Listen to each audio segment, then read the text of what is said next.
কেউ মাটি খুঁড়ে তুলছেন পেঁয়াজ, কেউ বস্তায় রাখছেন। ফরিদপুরে বিস্তীর্ণ মাঠ জুড়ে এখন পেঁয়াজের সমারোহ। মাঠের পর মাঠ শুধুই ফসলটির আবাদ।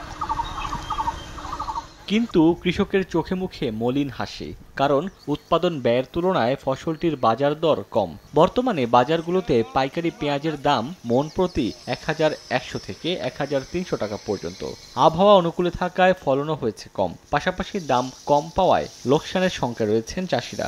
গত বছর তো সিজনে এক মন পেঁয়াজ বেশি ধরেন 2700, 2600, 2500, এবার ধরেন সর্বোচ্চ 1000, 1100 বাজার। কীটনাশকের দাম বেশি, সেই কারণে ফলনে কম, আমাদের সব মিলাই আর কি এবার লস। পেঁয়াজের দামটা যেন আশা অনুরূপ থাকে বা কৃষকের ন্যায্য মূল্য পায়, এদিক জন্য সরকারের দৃষ্টি আকর্ষণ থাকে।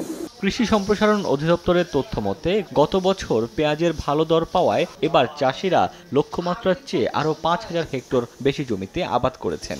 এবছর উৎপাদন হয়েছে 5,43,000 মেট্রিক টন পেঁয়াজ, যার বাজার মূল্য 2,500 কোটি টাকা।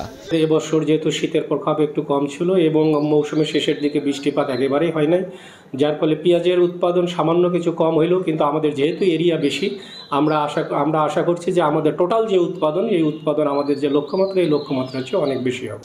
চলতি মৌসুমে জেলায় 40,913 হেক্টর জমিতে পেঁয়াজের আবাদ করা হয়। সময় সংবাদ, ফরিদপুর।